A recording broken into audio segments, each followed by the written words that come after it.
Here's the boat when I first got it. I will be doing a complete restoration, but first make sure the boat is water-worthy. The transom had rotted because the water port holes were leaking, and there were old motor mount holes that needed to be filled. First, you want to remove the corners and the top plate and all the hardware running through the back of the boat, which is going to be aluminum and most likely break on you. It's important to replace these bolts with aluminum so they don't corrode because of dissimilar metals. I was able to locate some on eBay. The same is true with treated plywood. It's treated with copper and can cause a battery-like effect between the aluminum, so I went with regular plywood. The transom opening is 1.25 inches, so I had to use 5/8 plywood doubled up, glued together, and then screwed.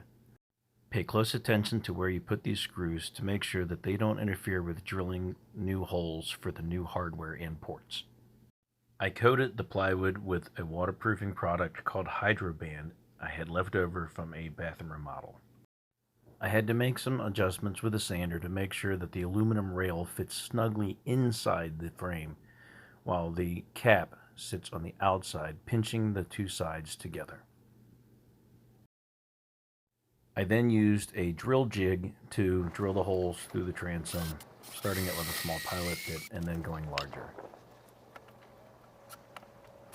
making sure I went through both sides. Afterwards, I filled the holes with marine sealant and installed the hardware. Next, I installed the new water ports I got off of Amazon.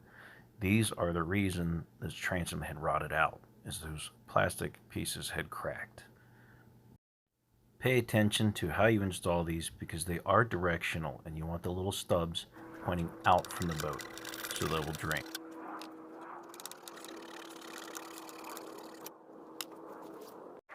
I then filled all the remaining holes from the old motor mounts with Bondo glass. This is 100% waterproof product and might take a couple coats to fill the holes. It's also reinforced with fiberglass strands, so it fills big gaps easily. Before giving it a final sand and a coat of paint, I wanted to countersink the screws on the back of the boat. I didn't like how they were sticking out.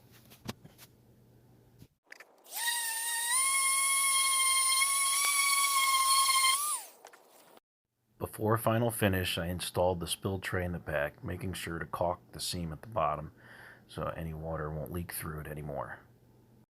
And the water will drain through the new water ports properly. One last final coat with Rust-Oleum paint, and this thing will be ready for a motor. Thank you for watching.